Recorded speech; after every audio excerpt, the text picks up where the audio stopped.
Buen día, chicos. El día de hoy vamos a estudiar dentro del curso de elementos de física y química el tema de número de oxidación. Un tema muy importante que nos va a permitir dar nombres a compuestos químicos, tanto orgánicos e inorgánicos.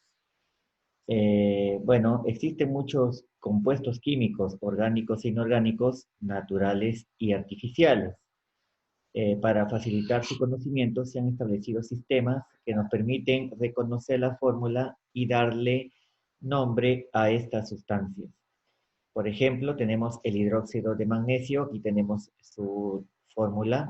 También tenemos el carbonato de calcio, cuya fórmula es CaCO3. Asimismo, también podemos mencionar el cloruro de sodio, comúnmente conocido como la sal, el agua, H2O, el dióxido de carbono, CO2. Tenemos también otro nombre que viene a ser el metano, CH4, el etano, C2H6 y el ácido sulfúrico. Tenemos justamente acá solamente algunos ejemplos de la gran cantidad de compuestos químicos que realmente hay en la naturaleza y también en forma artificial. Bueno, el organismo mundial máximo de la química, que viene a ser la IUPAC, que es la Unión Internacional Química de Química Pura y Aplicada, es el encargado de dar nombres a los diferentes compuestos. Entonces, como definición, nomenclatura inorgánica es el nombre que se le da a compuestos químicos inorgánicos. Dicho nombre depende de las sustancias que lo conforman, de la cantidad de átomos que tenga y de ciertos fundamentos como viene a ser el número de oxidación o estado de oxidación. Bien, el número de oxidación o estado de oxidación viene a ser la carga real o aparente que adquiere un átomo de un elemento químico. Vamos a ver cómo se calcula o cómo es el estado de oxidación en compuestos iónicos y compuestos covalentes.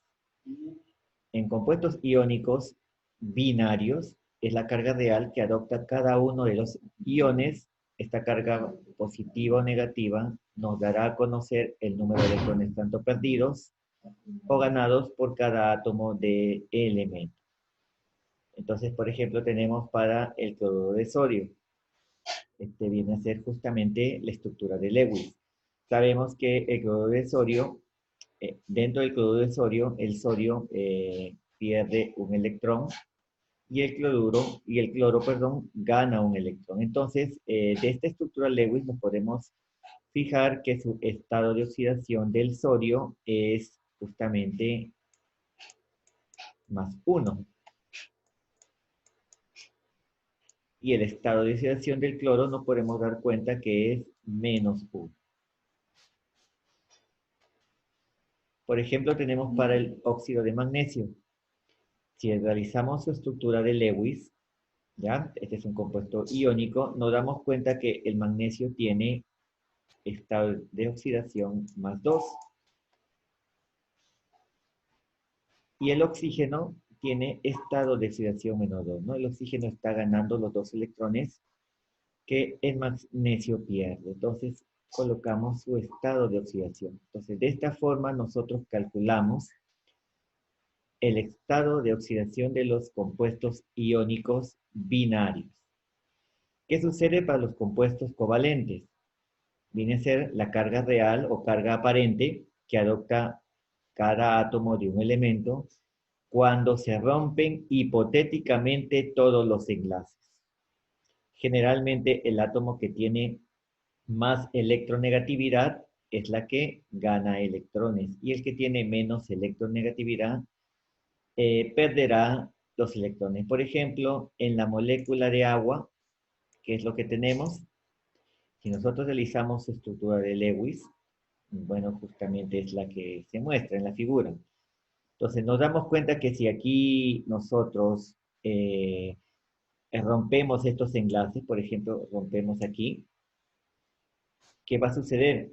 Como el oxígeno tiene mayor electronegatividad o tiene mayor cantidad de valencia, entonces el oxígeno va a obtener una carga de justamente de, a ver, tenemos de -2, ¿no? Porque justamente está obteniendo los electrones de ambos hidrógenos. Entonces vamos a colocar aquí en la parte central que el oxígeno tiene una carga aparente de -2. Y el hidrógeno, como está perdiendo su único electrón, entonces cada uno de ellos va a obtener una carga aparente de +1. Entonces nos podemos dar cuenta que su estado de oxidación para este compuesto en el hidrógeno viene a ser de -2 y el estado de oxidación del oxígeno es +1. Ahora, ¿qué sucederá en la molécula de ácido carbónico? Si realizamos su estructura de Lewis, ¿ya? Que justamente se muestra en la figura, nos damos cuenta que de repente, a ver, vamos a ver si nosotros rompemos los enlaces, ¿no? Si rompemos cada uno de sus enlaces, ¿qué va a ocurrir? Bueno, justamente el hidrógeno justamente va a perder su electrón, ¿verdad? Su único electrón, por lo tanto, va a tener un estado de oxidación de +1.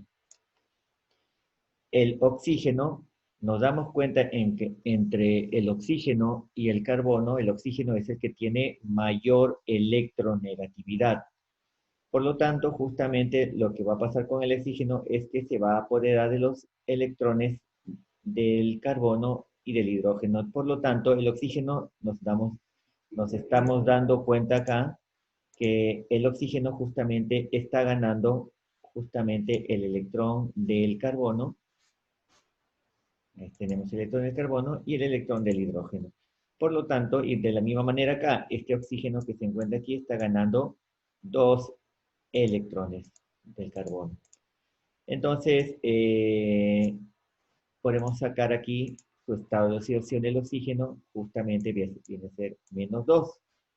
El signo significa que el oxígeno está ganando electrones. Ahora, ¿y el carbono? El carbono, como vemos en la figura, el carbono justamente está perdiendo, ¿no? El carbono, lo que se está pasando al carbono es que está perdiendo sus 4 electrones, ¿no? Ahí están, 1, 2, 3, 4. Por lo tanto, si pierde electrones, el oxígeno va a tener un estado de oxidación de +4. Esa sería la forma en que nosotros podríamos obtener los estados de oxidación de cada molécula, ¿no? Pero vamos a ver unas reglas prácticas para determinar los estados de oxidación sin tener en cuenta o sin tener que desarrollar la estructura de Lewis. Entonces, para eso vamos a seguir algunas reglas. La primera regla, un elemento sin combinarse. Por ejemplo, si tenemos un elemento en el cual está solo, está libre, que no se combina, entonces su estado de oxidación es igual a 0. Tenemos como por ejemplo el hidrógeno, ¿no? El hidrógeno molecular, como no se combina con otro elemento, su estado de oxidación es 0. Para la plata, también de la misma manera como es un solo elemento, como no se combina con otros, su estado de oxidación también es 0. Ocurre también para el oxígeno molecular y para el fósforo también molecular. Como segunda regla práctica, en los compuestos, cuando tenemos compuestos, el hidrógeno generalmente actúa con estado de oxidación de +1. Y con el oxígeno generalmente actúa con estado de oxidación de -2. Hay que tener en cuenta bien estas reglas para nosotros poder hallar los estados de oxidación de algunos de los compuestos químicos. Ahora, ¿qué tenemos como paso 3, como regla 3? En los metales del grupo 1A, que vienen a ser los alcalinos, el litio, el sodio, el potasio, ¿ya? También está el rubidio, el cesio, tienen estado de oxidación 1. Entonces, todos los elementos que se encuentran dentro del grupo 1A, que vienen a ser los alcalinos, su estado de oxidación es +1. Del grupo 2A, que son el grupo de los alcalinos térreos, su estado de oxidación es +2. ¿Quiénes vienen a ser los elementos alcalinos térreos? Bueno, es el berilio, el magnesio, el calcio, el estroncio, el bario. Como regla práctica número 4, en todo compuesto neutro, la suma total de sus estados de oxidación es 0. En todo compuesto neutro. Ahora, ¿qué pasa si un compuesto es iónico?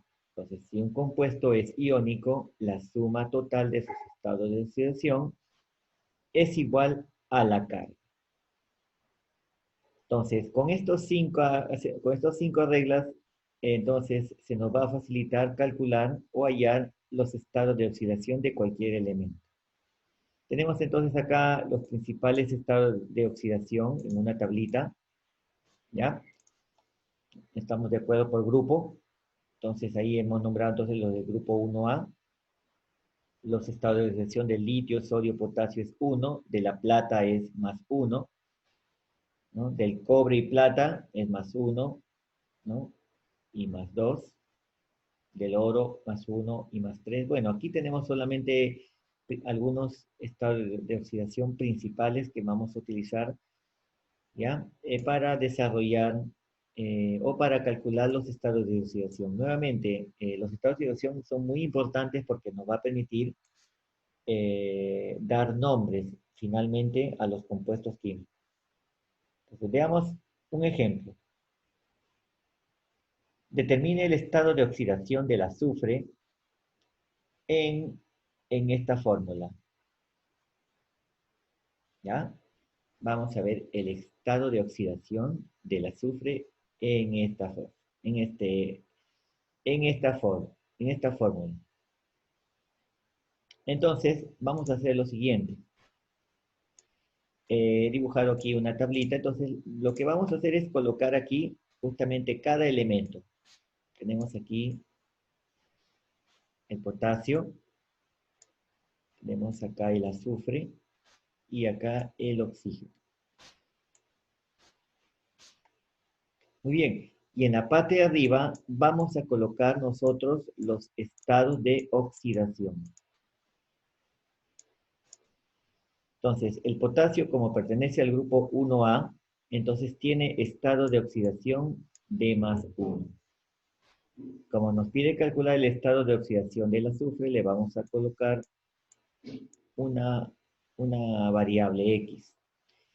Y en el oxígeno, como regla práctica, vamos a colocar, generalmente su estado de oxidación es -2. Muy bien, entonces lo que vamos a hacer justamente ahora es multiplicar cada uno de ellos, ¿no? Vamos a multiplicar cuántos potasios hay por el estado de oxidación. Sería 2 por 1, acá me va a dar +2. Como acá el azufre tiene un solo átomo, sería X por 1, X.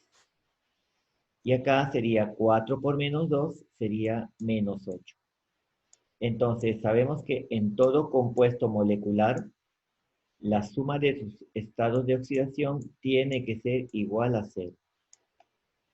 Entonces, lo único que tenemos que es sumar todo y calcular el valor de X. Entonces, colocamos, ¿no? 2 más X menos 8 igual a 0. Entonces, de aquí podemos nosotros calcular que el estado de oxidación del azufre es igual a +0.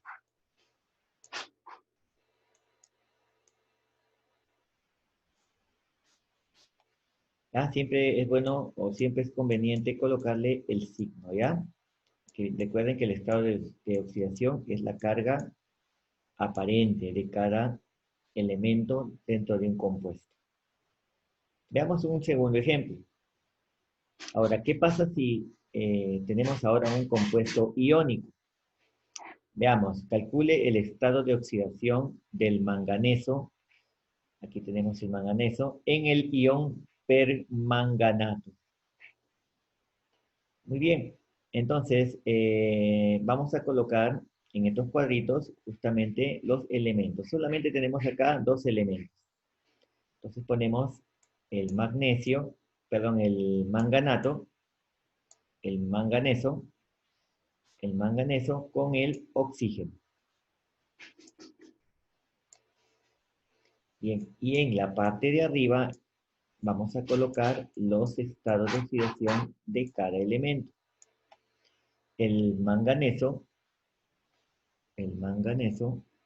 tiene estado de oxidación. A ver, veamos cuánto es el manganeso.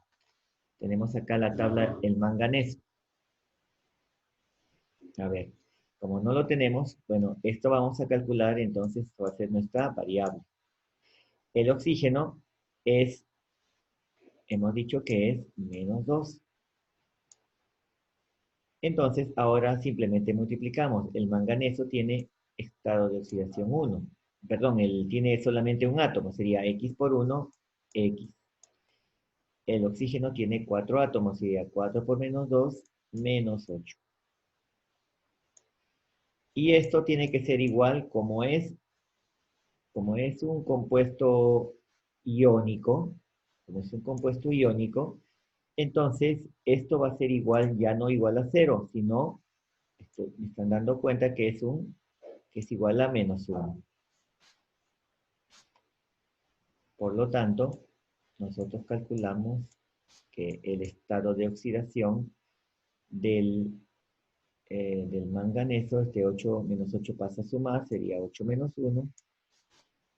Finalmente nos damos cuenta que el estado de oxidación del manganeso es 7, es +7.